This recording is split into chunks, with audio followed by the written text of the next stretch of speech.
إن الحمد لله نحمده ونستعينه ونستغفره ونعوذ بالله من شرور أنفسنا ومن سيئات أعمالنا. من يهده الله فلا مضل له ومن يضلل فلا هادي له. وأشهد أن لا إله إلا الله وحده لا شريك له وأشهد أن محمدا عبده ورسوله. أما بعد فإن خير الحديث كتاب الله وخير الهدي هدي محمد صلى الله عليه وسلم وشر الأمور محدثاتها وكل محدثة بدعة وكل بدعة ضلالة. قال صلى الله عليه وسلم: لا يزني الزاني حين يزني وهو مؤمن ولا يسرق السارق حين يسرق وهو مؤمن. وقال: كل أمتي معافى إلا المجاهرين. প্রিয় ভাইরা আমার, আজকে যে বিষয় নিয়ে আমরা আলোচনা করব সেটা হচ্ছে ঈমানের দুর্বলতার কারণসমূহ এবং এর প্রতিকার। ঈমান কেন দুর্বল হয় এবং এটার প্রতিকার কিভাবে সম্ভব, এই আলোচনা করতে গেলে প্রথমে আমাকে জানতে হবে আমার রোগ হয়েছে কিনা, আমার ঈমানের দুর্বলতা আছে কিনা। নতুবা আমরা যতই বলবো আপনার চেতনা ফিরবে না, আপনি মনে করবেন আমি পাক্কা ঈমানদার। হ্যাঁ, তো সুতরাং আপনার এটার প্রতিকারের কোনো প্রয়োজনীয়তা বোধ করবেন না। এই কারণে আমাদেরকে প্রথমে দেখাতে হবে এই আলোচনার শুরুতে যে ঈমান দুর্বল হয় এটা বুঝবো কীভাবে, আমার ঈমান যে দুর্বল এটা আমি বুঝবো কীভাবে। সেটা বুঝার পর তারপরে আমরা এমন ঈমান দুর্বল হওয়ার কারণ বলবো, তারপরে এটার প্রতিকার বলবো। তো প্রথমত আমরা ঈমান দুর্বল হওয়ার যে আপনার বোঝা সম্ভব, যে আমরা বুঝবো যে আমার ঈমান দুর্বল, এটার কারণসমূহ 20টা আলোচনা করার চেষ্টা করব। তার মধ্যে প্রথম নম্বর হচ্ছে যে গুনাহে লিপ্ত হয়ে যাওয়া, হারামে লিপ্ত হওয়া, এটা দুর্বল ঈমানের আলামত। কারণ ঈমান সবল থাকলে কখনো সে গুনাহ করতে পারে না, সে হারামে জড়িয়ে যেতে পারে না। যদি কেউ দেখা যায় ব্যবসা বাণিজ্য করে এবং গুনাহে জড়িত হয়ে যায়, তাহলে বুঝতে হবে তার ঈমান দুর্বল হয়ে গেছে। রাসূল আকরাম সাল্লাল্লাহু আলাইহি ওয়াসাল্লাম বলেন, লা ইয়াজনি যানি হিনা ইয়াজনি ওয়া হুয়া মুমিন, সময় ঈমানদার থাকতে পারে না, এবং কোনো ব্যক্তি চুরি করার সময় ঈমানদার থাকে না। তাইলে এর থেকে বোঝা যায় আপনার অপরাধ করা, গুনাহ করা, এটা হচ্ছে ঈমান দুর্বলতার আলামত। কারণ ঈমানদার থাকতে পারে না মানে শক্তিশালী ঈমানদার না আর কি। একবার যে ঈমান নষ্ট হয়ে যায় তা না, মানে কেউ যদি ব্যভিচার করে তখন ঈমানটা তার থেকে বের হয়ে উপরে ছায়ার মতো থাকে, মানে বের হয়ে যায়, তার বডি থেকে বের হয়ে যায়, উপরে ছায়ার মতো থাকে। চুরি করার সময় এরকম থাকে, পরে কাজ শেষ হইলে ফেরত আসে। তো সুতরাং বোঝা যায় তার ঈমান দুর্বল এই সমস্ত কাজে যখন লিপ্ত হয়ে যায়। পাশাপাশি গুনাহ তো আমরা করি, কিন্তু গুনাহের মধ্যে ভয়াবহতার দিক হচ্ছে প্রকাশ্যে গুনাহ করা।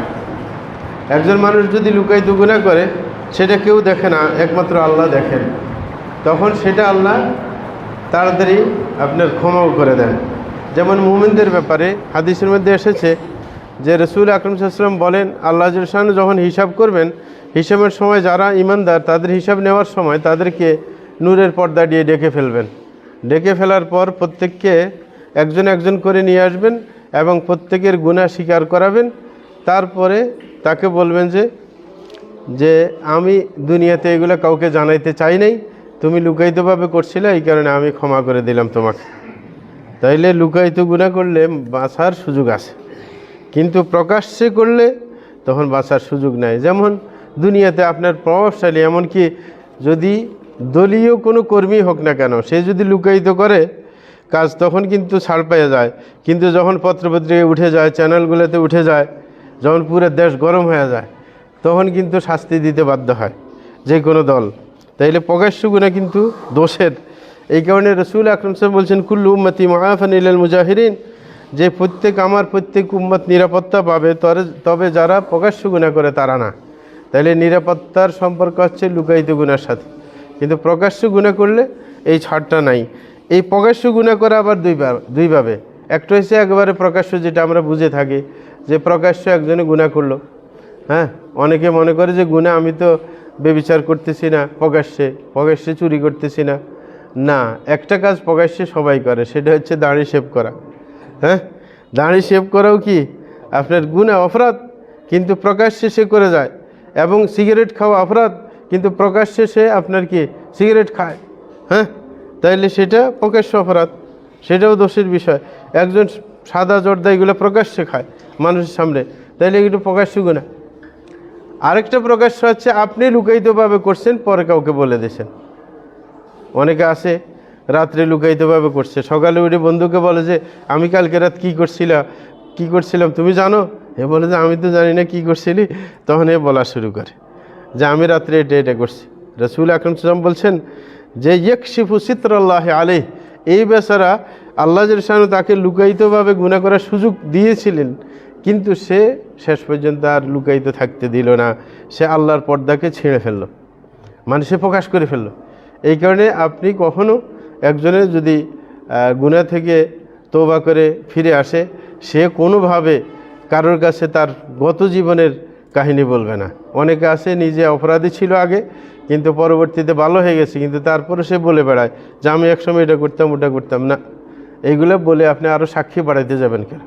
সাক্ষী বাড়ানোর কোনো মানে হয় না। আপনি লুকিয়ে রাখবেন, আল্লাহ সামনে তাইলে ক্ষমা করতে সহজ, কিন্তু যদি প্রকাশ করে দেন তাইলে কিন্তু ধরা পড়ে গেলেন আপনি। তাইলে এক নম্বর যে গুনাহ, আপনার যে ঈমান দুর্বল, সেটা বুঝলেন কিভাবে? যে আপনি যদি সহজে হারাম কাজে গুনার কাজে লিপ্ত হয়ে যান, তাইলে বোঝা গেছে আপনার ঈমান দুর্বল। দ্বিতীয় নম্বর, আপনি যদি রেগুলার আল্লাহর আনুগত্য করতে পারেন না, কিছু সময় করেন কিছু সময় করেন না, মানে রেগুলার আনুগত্য মানে রেগুলার 5 বেলা নামাজ পড়া, এটা রেগুলার আনুগত্য। তাইলে আপনি রেগুলার 5 বেলা নামাজ জামাতের সাথে পড়তে পারেন না, হ্যাঁ, এরকম রেগুলার কোরআন মাজিদ পড়তে পারেন না। যেই কোনো আপনার নেক কাজ যদি রেগুলার করতে না পারা যায়, বরং আদায় করার সময় অলসতা আসে, যেমন একজনের ফজরের নামাজের সময় ঘুম থেকে উঠে আসে না, অলসতা, যে না আমি ঘুমাই থাকি, একা একা পড়ি, মসজিদে যাওয়ার দরকার নাই, তাইলে এই অলসতা। এবং বিশেষ করে আরেকটা ব্যাপার, যে কল্যাণকর সময়ের গুরুত্ব না দেওয়া, যেমন রমজানের সময়টা গেছে একটা কল্যাণকর সময়, এটার গুরুত্ব সে দেয়নি। এরকম প্রত্যেকটা মৌসুম আছে, যেমন সামনে আসবে কোরবানের সময়, আপনার কি মুহররমের আপনার দিনগুলা, সুতরাং সেটা আপনার পুঁজি সংগ্রহের সময়, কিন্তু একজন মানুষ গুরুত্ব দেয় না, তাইলে বোঝা গেছে তার ঈমান দুর্বল। তাইলে ঈমান দুর্বলতার দ্বিতীয় আলামত হচ্ছে আনুগত্য রেগুলার না করা, আল্লাহর আনুগত্য, এবং আল্লাহর আনুগত্যের ক্ষেত্রে অলসতা দেখানো, এবং নেকের মৌসুমকে গুরুত্ব না দেওয়া। তৃতীয় নম্বর, আপনার অন্তরের কঠোরতা অনুভব করা। অন্তর কঠিন, কোনো মানুষ বিপদে পড়লে তার অন্তর গলে না। হ্যাঁ, বিশ্বের মধ্যে কত মানুষ বিপদে পড়তেছে, কাহিনী শুনলে, পত্রিকায় পড়লে, খবর শুনলে তার অন্তর গলে না, হ্যাঁ, ব্যথা লাগে না, তাইলে অন্তর কঠিন হয়ে গেছে। আর যে ব্যক্তির অন্তর কঠিন, সেই ব্যক্তির ওয়াজে কাজ দিবে না। হ্যাঁ, একজন ব্যক্তি যদি অন্তর কঠিন হয়ে যায়, তখন ওয়াজ নসিহতে কাজ করে না। তাইলে অন্তর যদি কঠিন হয়ে যায়, অনুভব করতে পারেন, তাইলে বুঝবেন যে আপনার ঈমান দুর্বল। কারণ সবল ঈমানদারের অন্তর কঠিন থাকতে পারে না, যাদের ঈমান ঠিক আছে এরা দুর্বল হয়ে যায়, কারোর বিপদ দেখলে সহ্য করতে পারে না। 4 নম্বর ঈমান দুর্বল হওয়ার আলামত, যে ইবাদত সুন্দরভাবে আপনি করতে পারেন না, হুলস্থুল করে করেন। অনেকে আছে নামাজ পড়ে হুলস্থুল করে পড়ে ফেলে, দেখা যায় যে 2 মিনিটও লাগে না 4 রাকাত পড়ে ফেলছে, ঠিক না? অনেকে তো 1 মিনিটও পড়ে ফেলে, এরকম অবস্থা। তাইলে আপনার সুন্দর করে যদি ইবাদত না করতে পারে, এবং ইবাদতের সময় যদি মনকে নিয়ন্ত্রণ করতে না পারে, তার ঈমান দুর্বল। অনেকে আছে নামাজের মধ্যে মন নিয়ন্ত্রণ করতে পারে না, ঠিক না, এদিক এদিক ছুটে যায়, পুরো নামাজ শেষ হয়ে গেছে, কিন্তু তার অন্তর তার সাথে ছিল না, এদিক সেদিক চলে গেছে। তাইলে বোঝা যায় তার অন্তরের মধ্যে কি আপনার ঈমান দুর্বল হয়ে গেছে। তাইলে ঈমান দুর্বলের আলামত আরেকটা কি, যে আপনার কাজগুলো সুন্দরভাবে আদায় করতে না পারা, এটা হচ্ছে আপনার যে ঈমান দুর্বল, এটার আলামত। আরেকটা হচ্ছে যে আপনি কোরআন মাজিদ নিয়ে চিন্তা করার সেই মানসিকতা আসে না, কোরআন নিয়ে গবেষণা করতে চান না, কোরআনে আল্লাহ কি বলছে, এবং আপনি নামাজের মধ্যে খুশু রক্ষা করতে পারেন না, মন ছুটেছুটি করে। হ্যাঁ, তো সুতরাং আপনার এইগুলোও কি আপনার অন্তর যে আপনার ঈমান যে দুর্বল হয়ে গেছে সেটার আলামত। এবং কেউ যদি দোয়া করতে বসে, যে আল্লাহর কাছে দোয়া করবে, এই দোয়ার সময় সে কিন্তু আপনার দোয়া নিয়ে ভাবতে পারে না, মানে তার দোয়াতে কি বলতেছে সেটার খেয়াল নেই, মানে সে গাফেল, দোয়া করতেছে মুখে, কিন্তু তার চেতনা অন্যদিকে। হ্যাঁ, সে দোয়ার দিকে মনোযোগী না, অথচ এরকম দোয়া আল্লাহ শানু গ্রহণ করেন না। রসুল আকরাম সাল্লাল্লাহু আলাইহি ওয়াসাল্লাম বলেন লা ইয়াকবালুল্লাহু দুআআন মিন কলবিন গাফিলিন লাহ, যে আল্লাহ শানু গাফিল অন্তরের দোয়া কবুল করেন না। তাইলে আপনি দোয়া করার সময় যদি গাফিল থাকেন, বোঝা গেছে আপনার ঈমান দুর্বল। আরেকটা ঈমান দুর্বল হওয়ার আলামত, যে আপনার অন্তরে খুব সংকীর্ণতা অনুভব হয়, মানে মন মেজাজ ভালো না, মন মেজাজ কতক্ষণ পরে পরে বিগড়ে যায়, মন মেজাজকে নিয়ন্ত্রণ করতে পারেন না, আপনি কিছুতেই হঠাৎ করে রেগে যান, হ্যাঁ, কিছু হতে না হতেই। এটা হচ্ছে মেজাজ খারাপ হইলে কারোর কথা ভালো লাগে না। যদি কারোর এরকম অবস্থা হয় যে মেজাজ নিয়ন্ত্রণে তা নাই, তাহলে বুঝতে হবে ঈমান দুর্বল হয়ে গেছে। ঈমান দুর্বল হয়ে গেলে তখন অস্থিরতা অনুভব হয়। 6 নম্বর, কোরআনের আয়াত পড়লে নিজের মধ্যে পরিবর্তন অনুভূত হয় না। কোরআন পড়ে কিন্তু মনের মধ্যে কোনো প্রভাব বিস্তার করে না, তাহলে বোঝা গেছে ঈমান দুর্বল। কোরআনের মধ্যে আল্লাহ জান্নাতের ওয়াদা দুর্বল হয়ে গেছে। বিশেষ করে কোরআন শুনার সময় সে বিরক্তি অনুভব করে, তাইলে বোঝা গেছে ঈমান দুর্বল না। ঈমান সবল এলে কোরআন সে ইচ্ছে করছে 2 পৃষ্ঠা পড়বে, 4 পৃষ্ঠা পড়ে ফেলবে, আরও ভালো লাগবে, কোরআন পড়তে ভালো লাগবে, আরও সামনে পড়তে পারবে সে। তাইলে কোরআনের প্রতিক্রিয়া, কোরআন পড়ার পর প্রতিক্রিয়া সৃষ্টি না হওয়া ঈমান দুর্বল হওয়ার আলামত। এবং কি, যে কোরআন পড়া শুরু করলে সে কোরআন দীর্ঘ সময় পড়তে পারে না, কতক্ষণ পরে পরে তার মনে করে যে কোরআন বন্ধ করে দিয়ে আমি চলে যাই, হ্যাঁ, পড়তে চায় না, তাইলে ঈমান দুর্বল। ঈমান সবল হলে কোরআন খুললে একটু পড়তে চাইলে আরও পড়তে ভালো লাগবে। ঈমান দুর্বল হওয়ার 7 নম্বর আলামত, যে আল্লাহর জিকির থেকে গাফেল থাকে, আল্লাহকে স্মরণ করে না, সবসময় দুনিয়া নিয়ে ব্যস্ত। 8 নম্বর, আপনি ঈমান দুর্বলতার আলামত, যে আপনার সামনে যদি আল্লাহর বিরুদ্ধে আচরণ করা হয়, মানে গুনাহ বা হারাম কাজ করা হয়, আপনি রাগ করেন না। জি, একজনে আল্লাহর আদেশ অমান্য করতেছে, আপনার রাগ আসে না। একজনে আল্লাহর নিষিদ্ধ কাজ করতেছে, আপনার মনে রাগ আসে না, হ্যাঁ, চেহারার মধ্যে পরিবর্তন আসে না, বোঝা গেছে ঈমান দুর্বল হয়ে গেছে। এগুলো ঈমান দুর্বলতার আলামত। 9 নম্বর ঈমান দুর্বল হওয়ার আলামত, যে আপনি যে কোনো জায়গায় নিজকে প্রকাশ করতে চান। অনেকে আছে না, নিজকে প্রকাশ করার, বর্তমানে ফেসবুকে ইউটিউবের মধ্যে কিছু করতে গেলেই নিজকে প্রকাশ করার চিন্তা, তাড়াতাড়ি এটা ভিডিও করে ফেলে, ফেসবুকে ছাড়ে দেয়, 5 টাকা দিবে, এটাও ফেসবুকে ছাড়ে দেবে, কাউকে কিছু সদকা করবে, ফেসবুকে ছাড়ে দেবে, মানে সে প্রকাশ করতে চায়, সবসময় প্রকাশ করার চেতনা তার মধ্যে আসে, বুঝে গেছে ঈমান দুর্বল হয়ে গেছে। অথবা কবজা করার চিন্তা, কোনোখানে দায়িত্ব দিলে পুরোটাকে নিজের আয়ত্ত নিয়ে আসার চিন্তা সবসময় মাথায় কাজ করে, তাহলে বোঝা গেছে ঈমান দুর্বল হয়ে গেছে। নেতৃত্ব দেওয়ার সবসময় লোভ থাকা ঈমান দুর্বলতার আলামত। কারণ সাহাবায়ে কেরাম নেতৃত্বকে ভয় পাইতেন, কারণ এটা দায়িত্ব, আমানত, এই কারণে ভয় পাইতেন। কিন্তু যে সবসময় নেতৃত্বের ফিকির করে, নিজকে প্রকাশ করার, জাহির করার চিন্তা থাকে, তাইলে বোঝা গেছে সে তার ঈমান দুর্বল হয়ে গেছে। বিশেষ করে কেউ যদি নেতৃত্ব দিতে চায় অথচ যোগ্যতা নাই, সেটা তো আরও ভয়ঙ্কর। নেতৃত্বের কোয়ালিটি নেই কিন্তু সে নেতৃত্ব দেওয়ার চেষ্টা করে, তাইলে ঈমান দুর্বল হওয়ার আলামত। 10 নম্বর ঈমান দুর্বল হওয়ার আলামত, যে সবসময় কোনো জায়গায় গেলে সে বৈঠকের মাঝখানে মধ্যমণি হওয়ার চেষ্টা করে, তাকে যেন সবাই দেখে, এই চিন্তা, যে গুরুত্বপূর্ণ জায়গায় বসা যেন সবার চোখে পড়ে, এবং কথা বলতে নিজে আগেই বলার চেষ্টা করা, এটা হচ্ছে ঈমান দুর্বল হওয়ার আলামত। 11 নম্বর ঈমান দুর্বল হওয়ার আলামত হচ্ছে কার্পণ্য, যা আল্লাহর পথে সৎকার করার চেষ্টা করে না, কৃপণতা তার মধ্যে আসে। আল্লাহর পথে সৎকার করতে গেলে কেউ প্রস্তাব করলে না, তার হাত বাড়ে না, সে দিতে চায় না। এটার প্রমাণ রাসূল আকরাম সাল্লাল্লাহু আলাইহি ওয়াসাল্লাম বলেন, মান কানা ইউমিনু বিল্লাহি ওয়াল ইয়াউমিল আখির ফালিয়ুকরিম দাইফা। কারোর যদি আল্লাহ এবং পরকালে ঈমান থাকে, সে যেন তার মেহমানকে সম্মানিত করে। কৃপণ ব্যক্তি মেহমান দেখলে কি মন খারাপ হয়ে যায়, যে আজকে কিছু খরচ হয়ে যাবে টাকা, ঠিক না? তাইলে যে মেহমানদারি করতে পারে ভালো করে, যে কোনো মেহমান আসলে, তাহলে বুঝে গেছে তার মধ্যে কৃপণতা নাই। আর যদি মেহমান দেখলে কি মনটা খারাপ হয়ে যায়, বুঝে গেছে সে কৃপণ মানুষ। এই কৃপণতা ঈমান দুর্বলতার আলামত।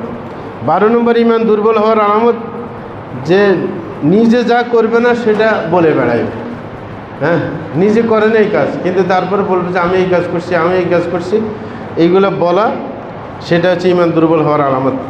আল্লাহ জাল্লাহু বলেন কাবুরা মাকতান ইনদাল্লাহি আন তাকুলু মা লা তাফআলুন, যে আল্লাহর কাছে সবচেয়ে ঘৃণিত বিষয় হচ্ছে এটা, যে তুমি যেটা করো না সেটা বলে বেড়ায়। হ্যাঁ, এরকম অনেকে বলে, হ্যাঁ, মানে যেটা করেনি তার থেকে বেশি করে বলার চেষ্টা করে। 13 নম্বর ইমান দুর্বল হওয়ার আলামত, যে মুসলমানদের ব্যাপার নিয়ে সে চিন্তিত হয় না। দেখা যায় যে ফিলিস্তিনের মধ্যে মানুষ আক্রান্ত হচ্ছে, ওই যে এখন লেবাননে অন্যান্য জায়গায় মানুষ আক্রান্ত হচ্ছে, কিন্তু তার অন্তর জ্বলে না, কষ্ট লাগে না যে মুসলমানরা ক্ষতিগ্রস্ত হচ্ছে, কিন্তু তার অন্তর জ্বলে না, এটা নিয়ে পেরেশানি নাই তার কোনো। হ্যাঁ, এরকমভাবে আরেকজন মানুষের খারাপ দেখে তার পেরেশানি হয় না, আরেকজনের খুশিতে সে খুশি হতে পারে না। একজনে আপনার ভালো রেজাল্ট করছে, ভালো কিছু পাইছে, সে খুশি হয়েছে, মানে এর খুশি লাগে না। না, আরে তোমারও তো খুশি লাগার দরকার, যে তোমার মুমিন ভাই খুশি হয়েছে, তোমার খুশি লাগার দরকার। সে বলে আমার কি এখানে, আমার লাভটা কি? না, ওই লাভ চিন্তা করলে হবে না। ইমান যার শক্তিশালী, সে অন্যের ইমানদার ভাইয়ের খুশিতে খুশি হবে, ইমানদার ভাইয়ের মন খারাপ হয়ে যাবে, সে তারও মন খারাপ হবে। এই কারণে রসুল আকরম সাল্লাল্লাহু আলাইহি ওয়াসাল্লামের যুগে, হ্যাঁ, যখন কখনো রসুল আকরম সাল্লাল্লাহু আলাইহি ওয়াসাল্লামের মন খারাপ দেখলে হযরত ওমর ফারুক বলতেন যে কী সমস্যা আপনার, হ্যাঁ, যে বলেন, যদি কোনো দুঃখজনক বিষয় হয় তাহলে আমরা আপনার সাথে কান্না করব, ঠিক, মানে আপনার ব্যথায় আমরা ব্যথিত হব। এটাই ইমানদারের আলামত, যে আরেকজনের ব্যথায় ব্যথিত হওয়া। জি, এই চিন্তা অবশ্যই থাকা উচিত। 14 নম্বর ইমান দুর্বল হওয়ার আলামত, যে সন্দেহজনক কাজে সে পতিত হয়, হারাম কাজে পতিত হয়। যেমন সন্দেহজনক সিগারেট খাওয়া হারাম, সাদা জর্দা খাওয়া হারাম, এটা তো আলেমরা বুঝে, যারা যোগ্য আলেম, কিন্তু অনেক মানুষ আছে এটা বুঝে না। আচ্ছা, আপনি যদি বলেন হারাম না, কিন্তু সন্দেহজনক, তো আপনি এটা কি হালাল পবিত্র বলতে পারেন না? সন্দেহজনক, তাইলে সন্দেহজনক কাজ থেকে দূরে থাকে। হ্যাঁ, যে সন্দেহজনক কাজ করে হারাম কাজে লিপ্ত হওয়া তার জন্য সহজ বেশি। আরেকটা আলামত ইমান দুর্বল হওয়ার, যে সে একবার হারামটা জিজ্ঞাসা করে, কোনো কিছু নিয়ে কথা উঠলে, মানুষের মধ্যে দ্বন্দ্ব থাকলে বলে যে আপনি আমাকে বলেন এটি কি আসলে হারাম কাজ কিনা। তাহলে বোঝা গেছে সে নিতান্ত হারাম হইলেই সে ছাড়বে, নতুবা ছাড়বে না। কোনো কথা নিয়ে দ্বন্দ্ব থাকলে সে ছাড়বে না, তাহলে সে বোঝা গেছে ইমান দুর্বল, ইমান তার দুর্বল হয়ে গেছে। এবং বিশেষ করে মাকরু কাজ করতে সে দ্বিধাবোধ করে না, হারাম ছাড়া সে ছাড়ে না, মাকরু কাজ সে করতে চেষ্টা করে। এমন সাধারণ গুনাহের কাজ সে গুরুত্ব দেয়, মনে করে যে এটা বেশি কিছু হবে না। অথচ রাসূল আকরাম সাল্লাল্লাহু আলাইহি ওয়াসাল্লাম বলছেন ইন্নাহা তাজতামিউ আলা রাজুলি হাত্তা তুহলিকা, যে ছোট ছোট গুনাহ একসময় বড় আকার ধারণ করে ব্যক্তিকে ধ্বংসে উপনীত করে। হ্যাঁ, এই কারণে অবশ্যই এগুলো করা যাবে না। তাইলে হারাম এবং সন্দেহজনক কাজে লিপ্ত হওয়া ইমান দুর্বলতার আলামত। 15 নম্বর ইমান দুর্বলতার আলামত হচ্ছে যে ছোট ছোট সওয়াবের কাজকে গুরুত্ব না দেওয়া। অনেকে ছোট সওয়াবের কাজকে গুরুত্ব দেয় না। একজন আসছে আপনার কাছে সদকা চাইতে, আপনার পকেটে বেশি টাকা নেই, আছে 5-10 টাকা, আপনি 5 টাকা দেন, 2 টাকা দেন, 1 টাকা দেন, মানে এটাকে হালকা মনে করবেন না যে না 1 টাকা কি বেশি টাকা, না, এই 1 টাকাও বেশি। ওর কাছে 1 টাকা জমা হইতে হইতে তো 100 টাকা হইবে, ঠিক না? তো এটা আপনার সাধারণ, আপনার রাসূল আকরাম সাল্লাল্লাহু আলাইহি ওয়াসাল্লামের একটা হাদিস থেকে রেফারেন্স দিয়ে শেখ ওসাইমিন রহমতুল্লাহ বলছেন, মোহাম্মদ বিন সালেহ ওসাইমিন, ওনাকে একজনে জিজ্ঞাসা করছেন যে 1টা রিয়াল দিলে কি বেশি সওয়াব হবে, মানে 1টা রিয়ালে কি সওয়াব হবে? উনি বলছেন 1টা রিয়াল সওয়াব হবে না, মানে রাসূল আকরাম বলছেন ইত্তাকুন নার ওয়ালাউ বিশিক্কি তামরা, তুমি জাহান্নাম থেকে বাঁচার চেষ্টা করো যদি একটা খেজুরের কিছু অংশ দিয়ে হইলেও, একটা খেজুরের অংশ দিয়ে। বলে যে 1 রিয়াল দিয়ে তো কয়েকটা খেজুর পাওয়া যায়, তাহলে 1 রিয়াল সওয়াবের কাজ না কেন? তুমি 1 রিয়াল সদকা দিবে মানুষকে, 1 রিয়ালও সওয়াব পাইবে। টাকা যখন বেশি নেই কম দাও, হ্যাঁ, 1 রিয়াল দিয়ে তো কয়েকটা খেজুর পাওয়া যায়।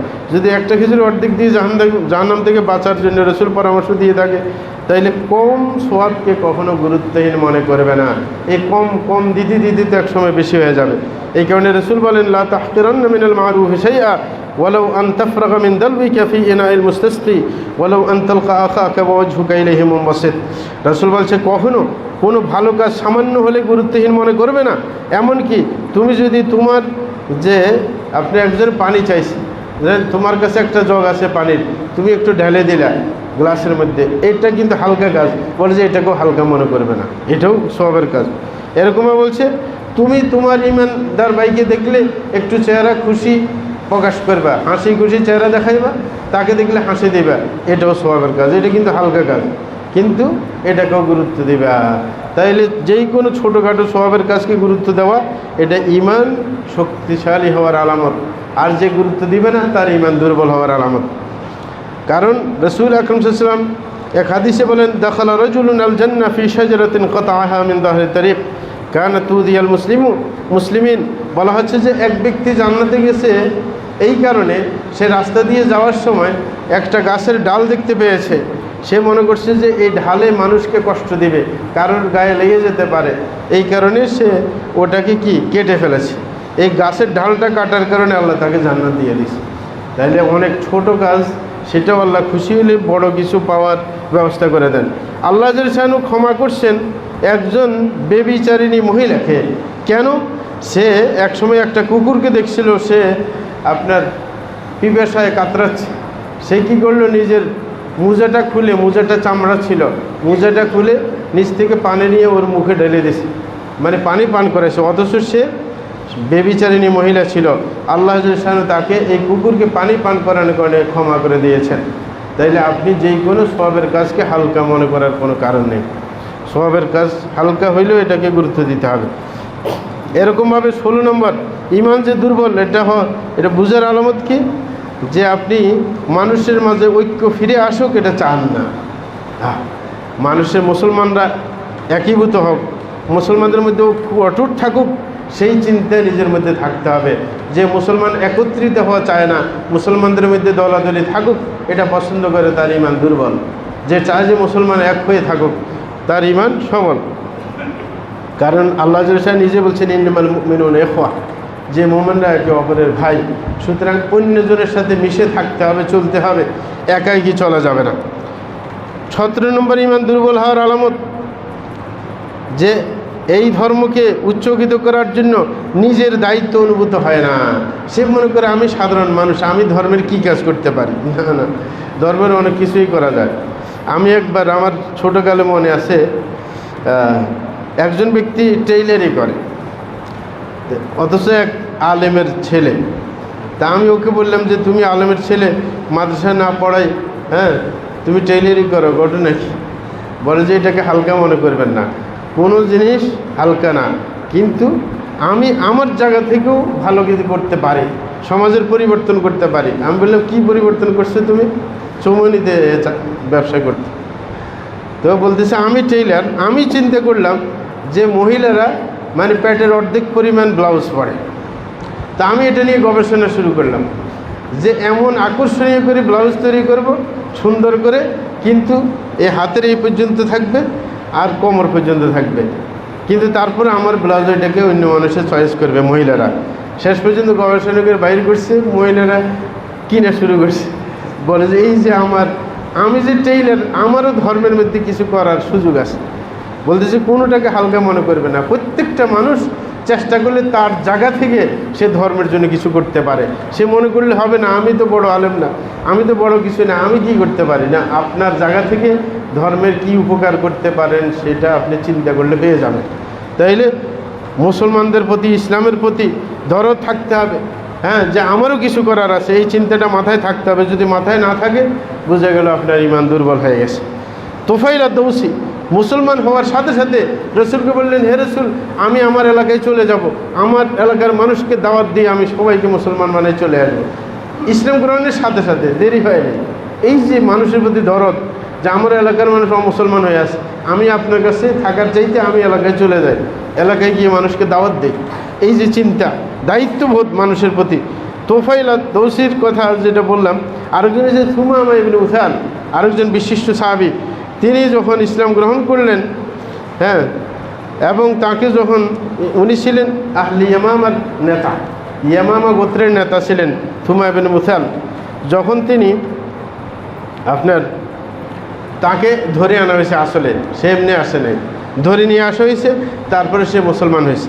মুসলমান হওয়ার পর কুরাইশ বংশের কাফেরদেরকে সে চিৎকার দিয়ে বলতেছে যে লা তাসিলুকুম হাব্বাতু হিনতাহ মিনাল ইয়ামামাতি হাত্তা ইয়াদানা ফিহা রাসূলুল্লাহ সাল্লাল্লাহু আলাইহি ওয়াসাল্লাম। বলতেছে ইসলাম গ্রহণ করার পর দেখেন কত জোশ তার, ইসলাম গ্রহণ করার পর সে তো এক এলাকার নেতা, সে বলতেছে, কারণ ওই এলাকার থেকে আপনার খাদ্যদ্রব্য আসতো কোথায়? মক্কাতে।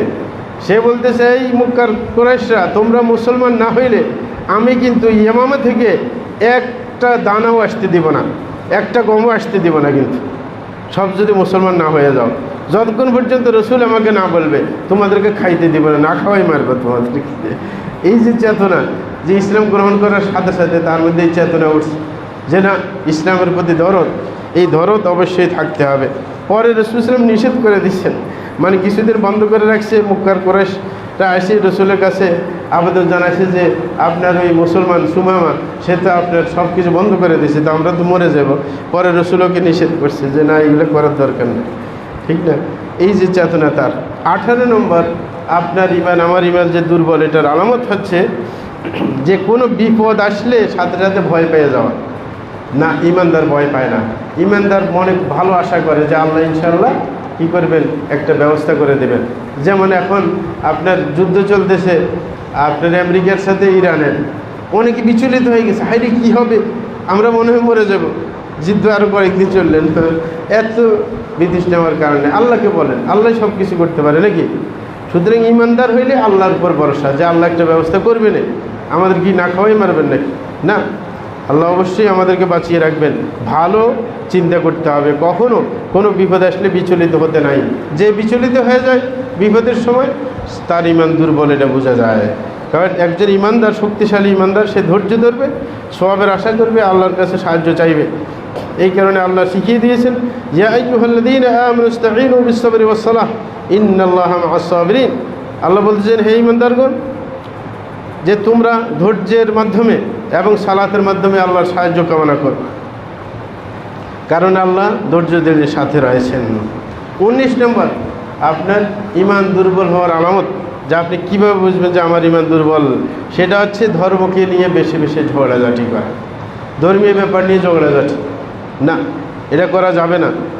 যারা ঝগড়া করবে না তাদের জন্য রাসূল আকরাম সাল্লাল্লাহু আলাইহি ওয়াসাল্লাম জান্নাতের এক পাশে ঘরের দায়িত্ব নিয়েছেন। কি যে আল্লাহ রসুল বলছেন যে ঝগড়াঝাটি করে না, তার জন্য আমি জান্নাতে একটি ঘরের দায়িত্ব নিলাম। সুতরাং ঝগড়াঝাটি করা, এটা হচ্ছে ইমান দুর্বলতার আলামত। 20 নম্বর ইমান দুর্বলতার আলামত, সব সময় দুনিয়া নিয়ে ব্যস্ত থাকা। দুনিয়া কখনো কোনো হাতছাড়া হয়ে গেলে, কিছু লস হয়ে গেলে পাগলের মতো হয়ে যাওয়া। হ্যাঁ, হায় হায় কী হলো, অনেকে কোনো অস্থির হয়ে যায়, না, বুঝে গেছে তার ইমান দুর্বল। তাহলে ইমানের দুর্বলতার আলামত আরেকটা, যে দুনিয়া নিয়ে ব্যস্ত থাকা এবং দুনিয়ার কোনো ক্ষতি হয়ে গেলে অস্থির হয়ে পড়া। হ্যাঁ, এটা ইমান দুর্বলতার আলামত। এতক্ষণ আমরা ইমান দুর্বলতার আলামত বলছিলাম, এখন আমরা ইমান দুর্বল হওয়ার কারণ বললাম। ওটা তো আলামত, দুর্বল হয়ে গেছে বুঝলাম, কিন্তু আসল কি কারণে আমার ইমান দুর্বল হইল সেটা বুঝতে হবে, যে কি কারণে ইমানটা দুর্বল হয়ে গেল। এটারও কয়েকটা আলামত আমরা বলার চেষ্টা করব। 1 নম্বর, ইমানি পরিবেশ থেকে নিজকে দূরে রাখা। ইমানি পরিবেশ মানে দিনদার যারা, এদের সাথে চলার চেষ্টা করা, ইমানি পরিবেশে থাকা। কারণ পরিবেশ যদি ইমানদারের পরিবেশ না হয়, তাইলে আপনি নষ্ট হয়ে যাবেন। আপনি খারাপ লোকের সাথে চলেন, তা আপনার ইমান কি শক্তিশালী থাকবে? না, আপনি যে ইমানদার তাদের সাথে চলেন, তাইলে আপনার ইমান শক্তিশালী থাকবে। এই কারণে রাসূল বলছেন, লা তুসাহিব ইল্লা মুমিনা, যে তুমি কাউকে সাথী বানাইতে চাই, খাঁটি ইমানদার মানুষকে সাথী বানাইবে, তাইলে তোমার ইমান ঠিক থাকবে।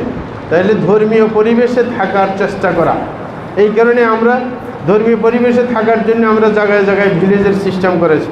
যেমন নোয়াখালীতে আমরা ভিলেজ সিস্টেম চালু করতে চেষ্টা করছি, 12 একর জমির নিচে।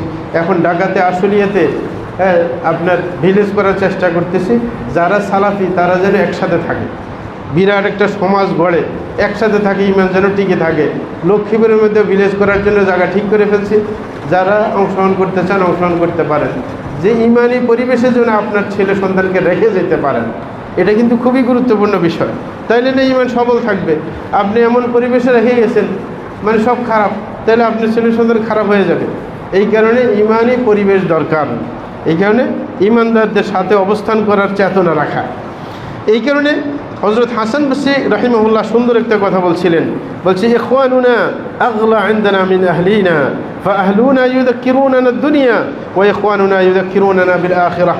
বলে যে আমার দিনী ভাই যারা আছে, এরা আমার ফ্যামিলির চাইতে আমার কাছে বেশি কাছের। যে দিনী ভাই যারা আছে তারা আমার ফ্যামিলির চাইতে আমার খুব কাছের এবং দামি। কেন? বলে যে আমার দিনী ভাই যারা আছে, হ্যাঁ, এরা আমাকে আখিরাতের কথা স্মরণ করাই দেয়, যে তাদের সাথে চলে আখিরাতের কথা মনে পড়ে, কিন্তু আমার ফ্যামিলির কাছে গেলে দুনিয়ার কথা মনে পড়ে। ঠিক না? তাইলে আপনার দিনী পরিবেশে থাকার চেষ্টা করলে আপনার ইমানটা সবল থাকবে। দিনী পরিবেশ থেকে দূরে থাকলে ইমানটা দুর্বল হয়ে যাবে। এই কারণে প্রত্যেককে কমপক্ষে আমরা ওসিয়ত করতেছি, যদি যেইখানে শুনেন ধর্মীয় আলোচনা আছে মাঝে মাঝে যাইবেন, তাইলে ইমানটা সবল থাকবে। কারণ কিছুক্ষণ যদি ধর্মীয় পরিবেশে থাকেন তাইলে কমপক্ষে ইমানটা একটু তাজা হবে, নাকি না? এই কারণে অবহেলা করবেন না। আমাদের দিনী ভাই অনেক আছে যে আমি তো একটু আকীদা সম্পর্কে জেনে গেছি, এখন কোথাও ধর্মীয় আলোচনা হলে যাইতে চায় না, বর্তমানে যাইতে চায় না, কই যে আমি তো জানি বুঝি না। আপনার ধর্মীয় পরিবেশ থাকার চেষ্টা করা সব সময়, এটা হচ্ছে খুবই গুরুত্বপূর্ণ নিজের ইমানকে শক্তিশালী রাখার জন্য। দ্বিতীয় নম্বর, আদর্শবান মানুষের সাথে না চলা। আদর্শবান, যার আদর্শ ঠিক আছে, খাঁটি ইমানদার, নেক পথে চলে, এরকম মানুষ যাকে অনুসরণ করা যায়, এরকম মানুষের সাথে চলার চেষ্টা করা, এটা কিন্তু গুরুত্বপূর্ণ। আদর্শবান মানুষ যদি না হয়, আদর্শহীনতার কারণে অনেক ফ্যামিলি ধ্বংস হয়ে যায়। ফ্যামিলির দেখা যায়, ফ্যামিলির ব্যক্তি যিনি কর্তা ব্যক্তি, তিনি যদি আদর্শহীন হন, সন্তান কিন্তু আদর্শহীন হয়ে যায়। হ্যাঁ, একজনে শুধু ঘরে আসলেই শুধু আপনার মোবাইল নিয়ে এটা আজে বাজে দেখে, তাইলে তার বাচ্চা আসে তার পাশে বসে না, তার কাছে থাকে, তখন ওই যে হে খারাপ করে দিল বাচ্চাটাকে। তাইলে আদর্শবান মানুষ হওয়ার চেষ্টা করা এবং যারা সত্যিকার আদর্শবান তাদের কাছে থাকার চেষ্টা করা। এই কারণে রসুল আকরম সাল্লাল্লাহু আলাইহি ওয়াসাল্লাম যখন মৃত্যুবরণ করেছেন, তিনি ছিলেন সাহাবাদের জন্য আদর্শ। কে? লাকাদ কানা লাকুম ফি রাসূলিল্লাহি উসওয়াতুন হাসানাহ। আল্লাহ জাল্লাহু বলে, তোমাদের জন্য উত্তম আদর্শ হচ্ছে রসুল আকরম সাল্লাল্লাহু আলাইহি ওয়াসাল্লাম। এই কারণে রসুল যখন মৃত্যুবরণ করেছেন, সাহাবারা কিছুদিনের মধ্যে বলতেছেন ফাআনকারনা কুলুবানা, বলে যে আমাদের অন্তরে পরিবর্তন এসে গেছে। মানে রসুল আদর্শ ছিল সামনে, এই কারণে অন্তরে ইমান শক্তিশালী ছিল। যখন উনি মৃত্যুবরণ করে গেছে, সাহাবায়ে কেরাম বলে যে আমাদের মধ্যে আস্তে আস্তে ইমান দুর্বল হতে শুরু করছে। তাইলে আদর্শ ব্যক্তির পাশে থাকা, কাছে থাকা, এটা হচ্ছে ইমানকে শক্তিশালী রাখার প্রয়োজনে করতে হবে আমাদেরকে, নতুবা আপনি ইমান দুর্বল হয়ে যান। আরেকটা ইমান দুর্বল হওয়ার কারণ, যে ধর্মীয় জ্ঞান শিখার চেষ্টা না করা। সব সময় ধর্মীয় জ্ঞান শিখার চেষ্টা করতে হবে, কারণ জ্ঞানের কোনো সীমা পরিসীমা নাই। আল্লাহ বলছেন ওয়া ফাওকা কুল্লি যী ইলমিন আলিম, প্রত্যেক জ্ঞানের উপর জ্ঞানী আছে। সুতরাং আপনি কিছু শিখিয়ে নিজকে বড় জ্ঞানী মনে করলে চলবে না, আপনি আরও জ্ঞান শিখার চেষ্টা অবশ্যই আপনার মধ্যে থাকতে হবে। এবং কোরআন মাজিদ বেশি বেশি পড়ার চেষ্টা থাকতে হবে। হ্যাঁ, যদি কোরআন থেকে দূরে সরে যান তাহলে ইমান দুর্বল হয়ে যাবে। এরকমভাবে হাদিসের বই পড়া, এরকম ওয়াজ শোনা, বিশেষ করে আখিরাতমুখী ওয়াজ শোনার চেষ্টা করা, যদি চেষ্টা না করেন তাহলে ইমান দুর্বল হয়ে যাবে। 4 নম্বর ইমান দুর্বলতার কারণ, যে একজন মানুষ এমন পরিবেশে থাকে যেই পরিবেশের মানুষ গুনাহ করে, তাহলে তার ইমান দুর্বল হয়ে যাবে। ওই যে আগে যেটা বলছি, ভালো পরিবেশে থাকতে হবে, ইমানদারদের পরিবেশে থাকতে হবে। তাইলে আপনিও কি করবেন, আপনার নেক আমল করার আপনারও চিন্তা আসবে। আমি এটা ভালো করে বুঝছিলাম যখন আমার ফ্যামিলি যাত্রাবাড়িতে ছিল, যাত্রাবাড়ির মাদ্রাসায়, মহিলা মাদ্রাসায় কিছুদিনের জন্য আমি সৌদি আরব থাকতে রাখছিলাম ফ্যামিলি। দেখলাম যে এটার অনেক প্রভাব, যে প্রত্যেক সোমবার বৃহস্পতিবার রোজা রাখার চেষ্টা করা, কারণ ওইখানে কিছু মহিলা রোজা রাখে, তো দেখে দেখি সবাই রোজা রাখে, একসাথে মিলে ইফতার করে। মানে দেখলাম ভালো পরিবেশের প্রভাব অনেক, যে অনেক মহিলা অভিভাবক বাচ্চা দিছে মাদ্রাসায়, মাদ্রাসার আশেপাশে বিল্ডিংয়ে থাকার কারণে সে পর্দা করা শুরু করছে। আগে দেখা যায় বেপর্দা ছিল। তাইলে ভালো পরিবেশের একটা কি প্রভাব আছে। এই কারণে খারাপ পরিবেশে থাকা ইমান দুর্বল হওয়ার কারণ, কারণ খারাপ পরিবেশ দেখলে খারাপ করতে মনে চাইবে, ভালো করতে মনে চাইবে না। যেমন দুনিয়াদারের সাথে থাকলে, একজন ব্যবসায়ীর সাথে থাকলে ব্যবসার চিন্তা থাকে মাথায়, ঠিক না, যে কীভাবে ব্যবসা করতে হবে। এরকম ওই একই, যার সাথে থাকবেন যে খারাপ, সে খারাপের কথায় আপনার মানসিকতা ঢুকিয়ে দেবে। 5 নম্বর ইমান দুর্বল হওয়ার কারণ, যে আপনার নিজের সন্তান, সন্ততি, স্ত্রী, সম্পদ নিয়ে বেশি ব্যস্ত থাকা। অনেকে আছে যে গোটা দিন ব্যবসা করে, আবার একটু সুযোগ পাইলে স্ত্রী সন্তান নিয়ে বাইরে ঘুরতে যায়। তো গোটা দিনটা আপনি দুনিয়ার স্ত্রী সন্তান নিয়ে ব্যস্ত, তা আপনি আখিরাতের জন্য কী দিলেন? হ্যাঁ, না, এরকম না। স্ত্রী সন্তান সব সময় নিয়ে ব্যস্ত থাকা, সম্পদ নিয়ে ব্যস্ত থাকা, এটা ঈমান দুর্বল হওয়ার আলামত। কারণ আল্লাহ নিজেই বলছেন ইন্নামা আমওয়ালুকুম ওয়া আওলাদুকুম ফিতনাহ, যে তোমাদের সম্পদ এবং তোমাদের সন্তান এগুলো তোমাদের জন্য ফিতনার কারণ। সুতরাং সবসময় এগুলো নিয়ে ব্যস্ত হওয়া যাবে না, বরং অবসর টাইম পাইলে যেখানে আপনার আখিরাতের পরিবেশ আছে, আপনার নেকের পরিবেশ আছে, সেগুলো একটু যাওয়ার চেষ্টা করা। যেখানে নেককার মানুষ আছে এদের সাথে যাই একটু 5 মিনিট 10 মিনিট আধা ঘন্টা 1 ঘন্টা বসা, যেন তার সাথে থাকলে মনটা ফ্রেশ হয়। তো সেরকম চিন্তা অবশ্যই থাকতে হবে। এরকম কিছু মানুষ আছে, আমরা সৌদি আরব যখন ছিলাম তখন দেখলাম যে কিছু ভাই এরকম ছিল যে ডিউটি থেকে এসে অফিসে চলে আসতো, অফিসে আসে বইপত্র পড়তো, মাসলা মাসাইল জিজ্ঞাসা করতো। এই যে ধর্মীয় পরিবেশ খোঁজার চেষ্টা করা, যে ধর্মীয় পরিবেশে থাকা, কিন্তু এখন এগুলো নাই। 6 নম্বর ঈমান দুর্বল হওয়ার কারণ আপনার বড় বড় আশা পোষণ করা। একজনে কিছু টাকা কামাইয়ের একটা টিনের ঘর আছে সাইড ওয়াল আর কি, সে স্বপ্ন দেখতেছে বিশাল একটা টাওয়ার বানাইতে হবে আমাকে, দেখলে লম্বা লম্বা আশা। এই লম্বা আশা থাকলে ঈমান দুর্বল হয়ে যায় না। লম্বা আশা করবেন না, আপনি সাধ্যের মধ্যে আশা করেন, হ্যাঁ ঠিক না? তাইলে লম্বা আশা করলে আপনি এটার জন্য উঠে পড়ে লাগবেন, তাইলে আখিরাতের কথা ভুলে যাবেন। লম্বা আশা করা যাবে না, কিন্তু আখিরাতমুখী লম্বা আশা করা যাবে। কি যেমন আমাদের যে প্রজেক্টগুলো আছে, ওই যে সালাফি ভিলেজ টিলেজ, এগুলো আখিরাতমুখী। আমি করতে না পারি, আমার আরেকজন আমার সাথী করে দিয়ে যাবে, এটা হচ্ছে আখিরাতের ফায়দার জন্য। মুসলমান ভাইদেরকে ঈমান শক্তিশালী করে রাখার সুবিধার জন্য, এটা কোনো নিজের ফায়দা না। যদি এখান থেকে কোনো ফায়দা হয়, কমপ্লেক্সের ফায়দা হবে, মানে মসজিদ মাদ্রাসা করবো প্রত্যেক জায়গায় আমরা, তো ওটার ফায়দা, ওটা হওয়ার জন্য ফায়দা। তো এটা কোনো ব্যক্তির ফায়দা না। নিজের দুনিয়া নিয়ে লম্বা আশা করা যাবে না, কিন্তু আখিরাত নিয়ে লম্বা আশা করা যায়। যেমন আমাদের এই মসজিদ নিয়ে লম্বা আশা আছে কি নাই? দিনী ভাইদের আশা নাই? এতদিন পরে আমরা একবার সত্যিকার একটা মসজিদ দিতে পারছি, রুমে নামাজ পড়া থেকে, এটা একটা ভালো হইলো না? এখন আমাদের আশা যদি আমরা পাশের জমিন কিনতে পারি, আর একটা বড় করে মসজিদ দেওয়া যাবে, ঠিক না? এই যে লম্বা আশা, আখিরাতমুখী লম্বা আশা হইতে পারে, যে আমরা যদি এখানে মসজিদ কমপ্লেক্স বড় আকারে বানাইতে পারি, এই আশা পোষণ করতে হবে। প্রত্যেক ভাইয়ের চিন্তা থাকতে হবে যে আমাদের এটা বিশাল একটা মার্কাজ যেন হয়ে যায় এই আপনার রায়পুরের জন্য। তো সুতরাং এই চিন্তা আমাদের অবশ্যই থাকা দরকার। এই লম্বা আশা, ধর্মীয় লম্বা আশা কোনো সমস্যা নেই, দুনিয়ার লম্বা আশা এসে মুশকিল। এই কারণে আল্লাহ জাল্লাহু বলছেন দারহুম ইয়াকুলু ওয়া ইয়াতামাত্তাউ ওয়া ইউলহিহিমুল আমালু ফাসাউফা ইয়ালামুন। আল্লাহ বলেন, কাফেরদের সম্পর্কে বলছিলেন যে তাদেরকে ছেড়ে দেন, আপনি তাদের সাথে চলবেন না, আপনি ছেড়ে দেন, এরা খাক, মজা মারুক এবং লম্বা লম্বা আশা করুক। তাদের এই লম্বা আশাগুলো তাদেরকে আখিরাত থেকে বিমুখ করে থাকে। ফাসাউফা ইয়ালামুন বলে যে তারা একদিন বুঝতে পারবে তারা কী ক্ষতির মধ্যে আসে। হযরত আলী রাদিয়াল্লাহু আনহু বলছিলেন, ইন্না আখওয়াফা মা আখাফু আলাইকুম ইত্তিবাউল হাওয়া ওয়া তুলুল আমাল। বলে যে আমি তোমাদের ব্যাপারে যেই জিনিসটা ভয় করতেছি সেটা হচ্ছে কুপ্রবৃত্তির অনুসরণ করা, পাশাপাশি লম্বা আশা পোষণ করা।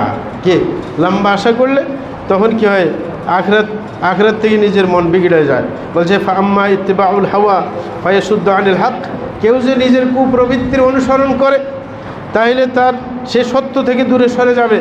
আচ্ছা, ওয়াম্মা তুরুল আমাল ফায়ুনসিল আখিরাহ, বলে যে যার সবসময় আশা অনেক লম্বা হবে, তার কি সে আখিরাতকে ভুলিয়ে দিবে। লম্বা আশা কি করে? আখিরাতকে ভুলিয়ে দেয়। সুতরাং আমরা লম্বা আশা থেকে দূরে থাকবো, দুনিয়ার লম্বা আশা।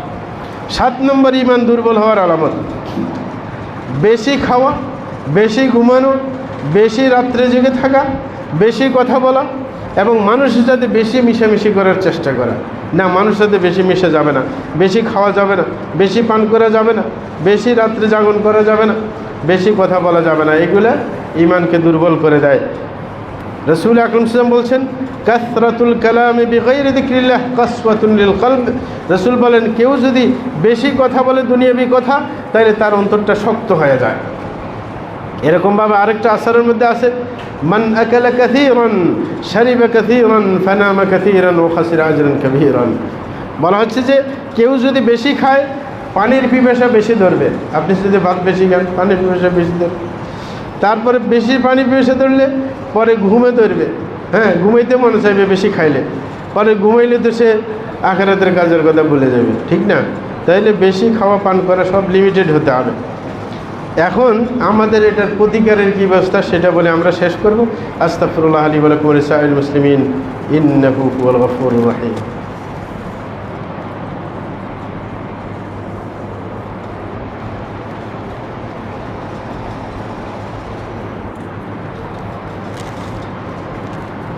আলহামদুলিল্লাহি রাব্বিল আলামিন والصلاة والسلام على سيد المرسلين نبينا محمد وعلى آله وصحبه أجمعين ما بعد। প্রিয় ভাইরা, আমরা এতক্ষণ বলতেছিলাম, প্রথম বলছিলাম নিজের ইমান যে দুর্বল সেটা বোঝার উপায়, 2 নম্বর বলছিলাম ইমান দুর্বল হয় কেন। এখন হচ্ছে প্রতিকার।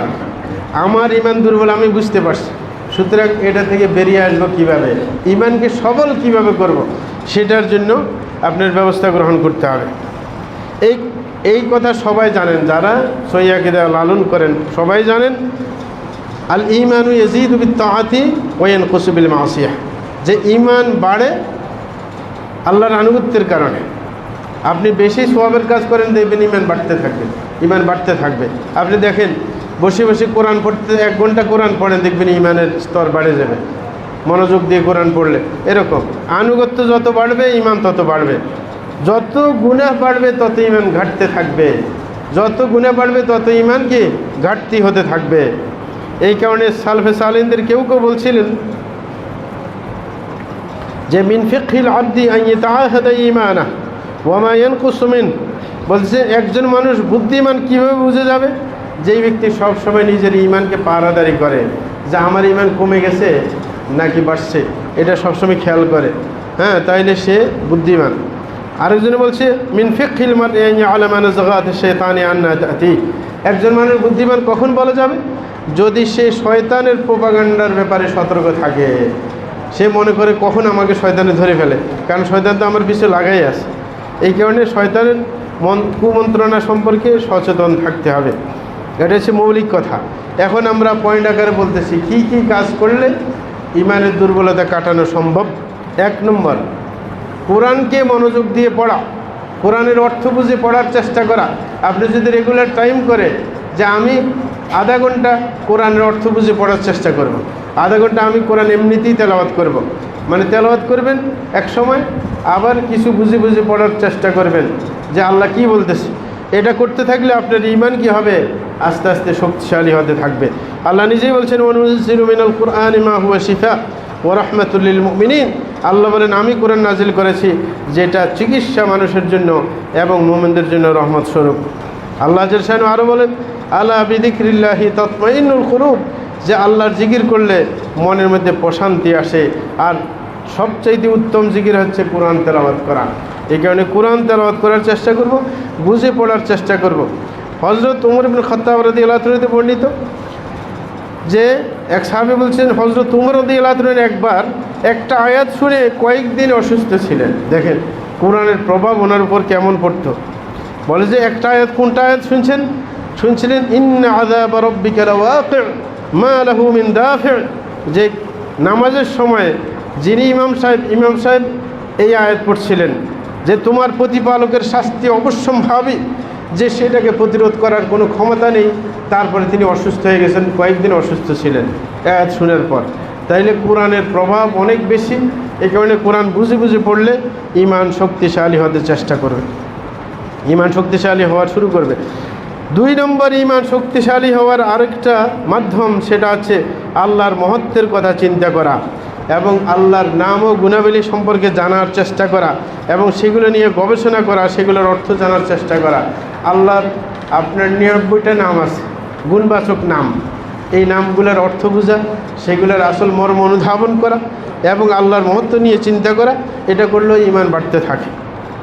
3 নম্বর, ঈমান বাড়ার আরেকটা পন্থা সেটা হচ্ছে ধর্মীয় জ্ঞান রেগুলার আহরণ করার চেষ্টা করা। কেউ যদি কোরআন অথবা হাদিস রেগুলার পড়ে, একটা সময় করে পড়ে, তখন তার ঈমান আর দুর্বল হয় না, ঈমান সবল হতে থাকে। সুতরাং আমরা টেবিলের উপর সবসময় এরকম রাখার চেষ্টা করব।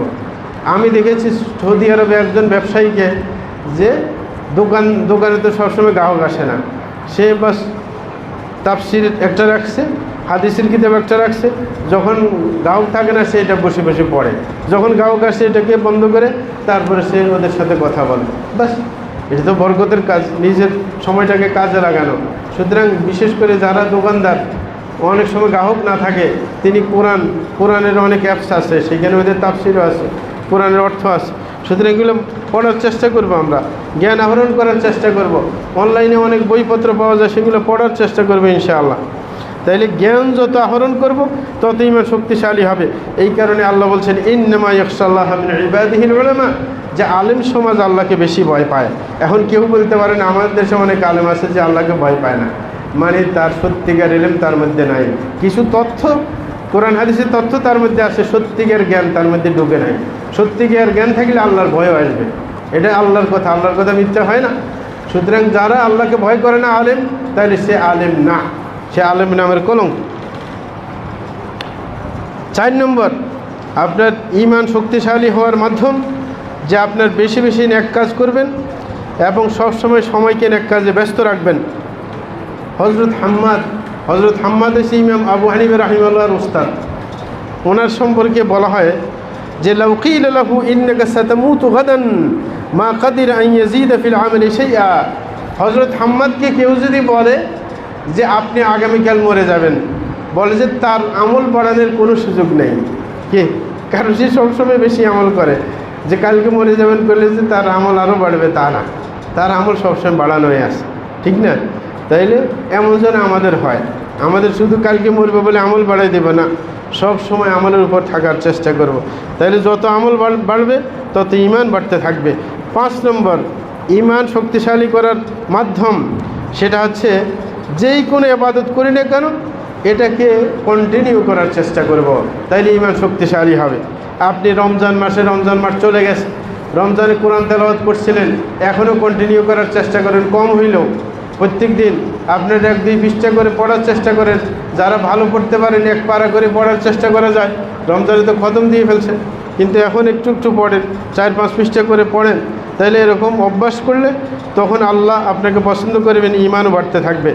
কারণ আপনার রাসূল আকরাম সাল্লাল্লাহু আলাইহি ওয়াসাল্লাম বলেন আহাব্বুল আমালি ইলাল্লাহি আদওয়ামুহা ওয়া ইন ক্বাল, যে আল্লাহর কাছে সবচাইতে প্রিয় আমল হচ্ছে যেটা রেগুলার হয়, যদিও কম হোক না কেন। সালফে সালিহিনরা তাদের অবস্থা এমন ছিল, রাত্রিবেলায় যুদ্ধ করত এবং আপনার দিনের বেলায় জিকির আজকারে ব্যস্ত থাকতো। হ্যাঁ, কর্মের পাশাপাশি, মানে কাজও করতো, জিকির আজকারে ব্যস্ত থাকতো, আর রাতকে যুদ্ধের ক্ষেত্রে ব্যয় করে দিত। এবং এমনও সালফে সালিহিনদের মধ্যে চলে গেছে যে বছর চলে গেছে কোনোদিন তাকবীরাতুল ইহরাম হাত ছাড়া হয় নাই। মানে তাকবীরাতুল ইহরাম কোনটা? নামাজের প্রথম তাকবীর, এটা হাত ছাড়াই নেই। মানে সবসময় সে আপনার ইমামের পিছনে আপনার একমত দেওয়ার অনেক আগ থেকে সে আসে। সুতরাং এইভাবে আমাদের আমল বাড়িয়ে দিতে হবে ইনশাআল্লাহ। প্রিয় ভাইরা, আরেকটা ঈমান শক্তিশালী করার মাধ্যম হচ্ছে যে আপনি কোনো সময় যদি কম আমল করে থাকেন সেটাকে আপনার করার চেষ্টা করবেন কন্টিনিউ রাখার সুবিধার জন্য। ধরেন আপনি রাসূল আকরাম সাল্লাল্লাহু আলাইহি ওয়াসাল্লাম অভ্যাস ছিল, একদিন রাসূল আকরাম সাল্লাল্লাহু আলাইহি ওয়াসাল্লামের কাছে একটা প্রতিনিধি দল আসছিল জোহরের নামাজের আগে। তিনি জোহরের আগে 4 রাকাত সুন্নত পড়তে পারেন নাই, তখন তিনি মনে উঠছিল আর আসরের পরে পড়ছেন। কে? ওই যে কন্টিনিউ করার জন্য, যেন কোনো দিন কম না হয় আমল। তাইলে আমল কখনো কম হইলে এটাকে ঘাটতি পূরণ করার চেষ্টা করা সেটা অবশ্যই দরকার ঈমানকে শক্তিশালী রাখার জন্য। আরেকটা হচ্ছে যে আপনি আল্লাহর রহমতের আশা করবেন, পাশাপাশি আমল কবুল না হওয়ার ভয় পাবেন। এই দুইটা, মানে আশা আর ভয় দুইটা থাকতে হবে। যদি কারোর মধ্যে আশা ভয় দুটোটা না থাকে, শুধু আশা থাকে, তাইলে আমল করে না। অনেক আছে নামাজ পড়ে না, কয় যে আল্লাহ কি আমার খালি গেলে জান্নাম দিবে, আমি রাসূলের উম্মত না। তাহলে এরকম আশা হইলে চলবে না, ভয়ও থাকতে হবে যে আল্লাহ আমার আমল কি কবুল করছেন কিনা। এই কারণে হযরত আয়েশা রাদিয়াল্লাহু তাআলা আনহা রাসূল আকরাম সাল্লাল্লাহু আলাইহি ওয়াসাল্লামের থেকে যখন একটা আয়াত শুনলেন, আল্লাহ বলেন ওয়াল্লাযীনা ইউতুনা মা আতাউ ওয়া কুলুবুহুম ওয়াজিলাহ, আল্লাহ বলছেন যারা আল্লাহর পথে যা দেওয়ার দিচ্ছেন এবং তারা অন্তরে ভয়ে আছেন। হ্যাঁ, ভয়ে আছেন তারা অন্তরের মধ্যে। রাসূলের স্ত্রী হযরত আয়েশা বললেন যে তারা দান সদকা করে আবার অন্তরে ভয় কেন?